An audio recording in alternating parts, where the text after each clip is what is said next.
So myself and Tom just arrived at a beautiful house out here in Orange County, New York. And Tom is making some markings on the ground, and I believe this pond's gonna be somewhere around 16 by 20 with a beautiful stream. And let's see what else is going in. I came here with the small MT100, Raphael right there with the good old 335 Bobcat. And then we got Felipe showing up with some gravel and pallets. Also Carlos and Alessio, you don't wanna forget the other teammates. And we're getting ready to start a beautiful pond in that backyard that I showed you that Tom was just spraying out. Today is prep day. We got a lot of stuff going on. We got trimming of bushes, ripping out of all the grass around the area.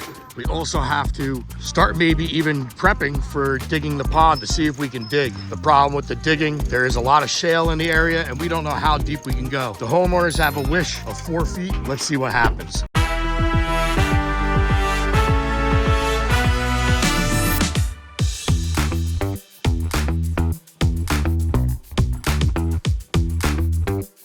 So one thing that's important when you get onto a job site is to make sure you know where the people's utilities are. They have well water here, and they also have in the ground electric, not ran overhead. Over in this area here is where the septic tank is, and then out in front over there is their leach field. And we don't want to be running over that leach field area. Plus it's on the downhill side. That gets really wet and swampy with all the rain that we've had over the last couple of days, almost 4 inches alone just last night. So we don't want to be running down there and sinking machines. The homeowner told me that he lost a lawnmower in the grass, so definitely not good for our machines.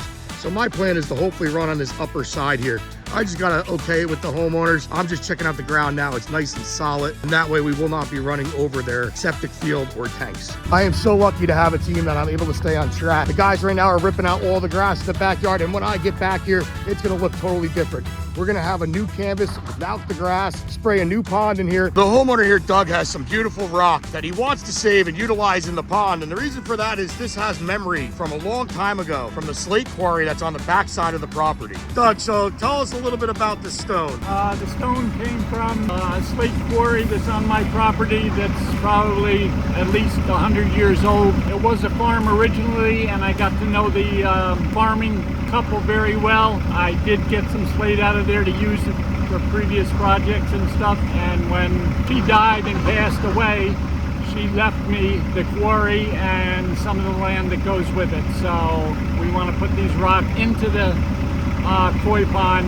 in her memory. That is a beautiful thing to do, and we're gonna make something special with these. We're gonna turn these into a little fountain along the side of the pond, so when the homeowners come out here, Doug and Darlene, they have remembrance of the old slate quarry and a great memory of Marge. So I am back, and the guys have the canvas almost clear. All the grass is removed out of the area from where the waterfall pond and planting's gonna go, and they've been taking it with these two machines, sticking it in the back of this truck, driving it all the way around the house, past that fence, and dumping way in the distance. You can see Felipe coming back with the other truck. For the last hour, we've been running 2 dump trucks just to get the grass out of the area. We want a nice slate when we start digging, and we don't want all this grass mixed in with our soil. Ralphie thinks there's a lot of shale in the area. We're gonna be doing some test digging. I hope he's wrong and we don't need to bring in a jackhammer to jackhammer this out. We will find out in a little bit, but it could be a possibility. It wouldn't be the first time the homeowners needed a jackhammer on this property, but let's hope it's clean digging throughout this area. So everybody thinks that building these ponds are fun and games. Well, look, we're moving along nice today. On day 1, we got the pond dug out to the 14-inch deep area. That shelf where the guys are working on is just to cut the hillside out. Right over there is where the waterfall is coming down, and you can see all the compartments are opening up on the machine. The reason for that is I had an exclamation point alarm go off, and that thing wants to overheat. It looks like it's low on coolant, so now I need to run out of the job site, go get coolant, fill up the radiator, and hope that's the problem. If not, we're gonna need roadside service to come and fix this machine. But in the meantime, the guys are gonna be doing that edge work over there, and Ralphie's gonna start removing this soil into the dump trucks and getting it out of here. You always keep moving, but sometimes you have problems like that and you need to stop moving. So I just want to go through a little project wrap up for day 1. We got a lot of the excavation done. We got all our levels set, and Ralphie's ready to finish the digging. There is tons of rock down below, and unfortunately, we cannot go any deeper than probably about 16 inches right now. We need to go down about another 24. Thanks to Warwick Rental over there on Route 94. We're gonna pick up a Kubota with a hammer, and we'll have 2 machines going here. So right down there is as deep as we can go, and we got to go deeper in the middle. But like I said, we got all those elevations set, and Ralphie's ready to hammer this rock out of here, pile it up, and dispose of it over on the back side of the farm. So that section all right down in there is pure rock.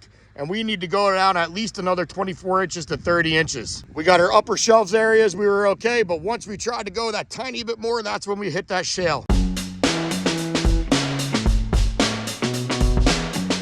So what's up, everyone? It's day 5 here on the project out in Campbell Hall, New York. I just got back here. I was out in Michigan helping Brian Barczyk at the Legacy Aquarium out there with Ed the Pond Professor and a whole bunch of my buddies that are CACs. Also, Greg the Pond Guy was there and many others. It's day 5 here on the project. The first day I was here excavating. In the last 3 days, Ralphie and the guys have a jackhammer. We hit total solid rock down below, but we should be able to have the liner in there today and we should be able to start rocking. And those rocks just arrived. These are my large boulders for the project, and I will be bringing some smaller stuff, hand size, all the way up to 2-footers to mix in with this. My goal today will be to try to set some of the larger boulders throughout the pond. That way when we get back here after the weekend, we can start mixing in the smaller rock. Man, some of these rocks are really awesome. Look at all that moss, some beautiful lichens. Look like they've been sitting in the fields forever. A lot of rain is about to hit us. Thunderstorms and lightning. The radar looks pretty scary, so we're just gonna hunker down in the trucks for the next hour. Once the rain passes, we're able to put the clean out back in. We already did this once this morning, last night's rain, and we'll drain the tarps out. But it looks like we do have water under the tarps, so who knows what the pond's gonna look like. Could be a real mess. We will find out in a little bit. So that's round 2 of rain for today, and it's only 9:30 in the morning. The trail going to the pond is really, really wet and muddy. If we drive machines through here today, we're gonna have a big, big mess when we get back here on Monday. I think the best bet is for us just to get the liner in the hole. We got to put some sand, fabric, and liner because we also have more rain coming Sunday. So now we're going to be able to remove the tarps. We just got to wait for that water to pump out of the bottom and see what kind of job that guy did right there, jackhammer in this pond. I cannot wait to see what this looks like. He's got the depth that we need, 4 feet. Beautiful shelf over there for the waterfall. We'll be adding this sand to the bottom and shelf areas to protect the liner from all the rock. We also have a material called a rock pad that will go down below, which is an extra thick underlayment. The tarp seems like it kept most of the area dry, but down below there must have been a hole, or either that, the groundwater coming down this hill went underneath the tarp because we have water on both sides. Right now the guys are pulling the tarp a little tighter just to take all that water and bring it closer to the cleanout pump. Alessio's holding the tarp down, and that is pumping the water out into the field over there. Are you ready?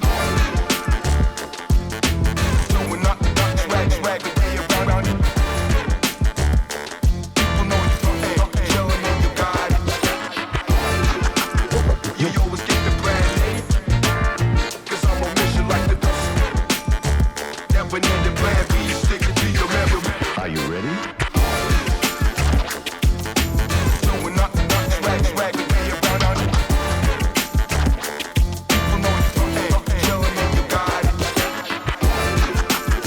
There was over 3 days of pure jackhammering to get this pond down 4 feet. This weekend we had tons and tons of rain and storms come through from Friday on after we got this liner in here, and you could definitely tell because the pond filled up almost to the top. That is thousands and thousands of rainwater into this pond. We did have a tarp on the hillside, so that helped collect water, but I can't believe it's been this full. The guys got here first thing this morning and started draining the pond out, running all the water out into the field over there, and pulled the tarps off so they could dry. Right now we're just prepping our roadway so we can get the machine in here without a problem today. So we brought some plywood with us for the soft spots, and then we can start bringing rock into the backyard. Ralph's gonna grab some soil over here to fill in a divot just because I don't want to keep sinking in that area, and then we can start moving boulders and start setting boulders this morning. Michigan was an amazing time. Make sure you go check out that video with Brian Barczyk and the Legacy Aquarium out there in Utica. It was awesome to be out there with Ed Ballou, the pond professor, Fred Woodstock, the pond guys, and all my CAC friends. We had a blast building a beautiful water feature that will be the entranceway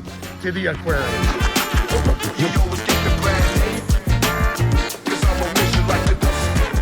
We have a bunch of rocks staged over here by the excavator, standing in the position that they need to be strapped. A couple of large boulders, then we'll start mixing in these mediums in the bottom area. But first, Carlos is vacuuming out any of the mud and shale that fell into the pond from all that rain. I want to make sure all that debris is out of here before we put that fabric in the hole. We're going to cover this whole piece of liner with fabric on top, as well as with the rock pad that we have underneath. One thing you're going to notice is as we're going along, we're going to be setting boulders around the bottom perimeter. All that is shaley, sharp rock. So unfortunately, once we get some of those boulders in, we're going to have to put sand in between that line liner and that rock. The rock pad is not gonna be good enough. Over time, you may get a puncture, and we do not want that to happen. In that area over there, we'll be getting a cave pipe tomorrow morning. We're gonna have to pick that up and bring that in. So our goal is to start from here, start rocking the bottom of this pond. So now that we have the fabric in the hole covering the liner, this is 2 pieces of 15 by 40. And what we're gonna do is actually, we have bags of 3/8 inch pea gravel, and we're gonna make a bed along the bottom perimeter where those base rocks are gonna sit. First of all, it's gonna cushion the rock and dispense any pressure points on that rock sitting on the liner. And second, it's gonna help us in getting our straps out. It really helps you a lot if you have a little bit of gravel onto that rock and you're able to shimmy that strap and pull it right out. So if you remember all that shale before that, Ralphie and the guys were hammering out of here last week. We have fabric over it, but that's not good enough. A couple of rocks might be leaning up against this wall, so we wanted to put sand first, and now we're gonna cover over that sand with some fabric. Any of the rocks down here, instead of backfilling with gravel, we're gonna have to pull that liner forward and backfill behind those too. We don't want any problems of shifting earth and punctures in the liner 10, 15 years down the line. So now that we have those big rocks set in the bottom, we're able to pull over our fabric and liner and reveal this void right here. I know you see some rock pad there, but that's a lot of sharp shale. And for us to put sand and pack that wall, it's really hard. So right now we're able to fill that void with sand and give an awesome cushion behind these rocks. The shale will never be able to touch the rock or liner, and that will prevent a hole in the future. I don't know how much more I could stress this, but the preparation under this liner is super important. Now we're on the other side of the pond, and we've been moving along, moving sand, holding back the liner fabric, and just making sure everything's protected under the bottom of these rocks. Once all that water goes in here and the rocks, there's a lot of pressure on this liner, and we want this to be bulletproof. So before we go home today, we're gonna put that skimmer in the pond. That way we have our water level marked. Raphael's just checking the overflow with the transit stick. We're adding a little sand into the bottom there, tamping it down and placing the skimmer. It looks like the skimmer is in the inside of the pond, but remember we had a jackhammer. So we overdug this area here and jackhammered to make sure that we're able to get the skimmer in, because the jackhammer left last week. And the last thing we wanted was to try to get this in today and find that there was more rock. Thanks for watching. Stay tuned as this pond takes shape. There's gonna be one amazing feature.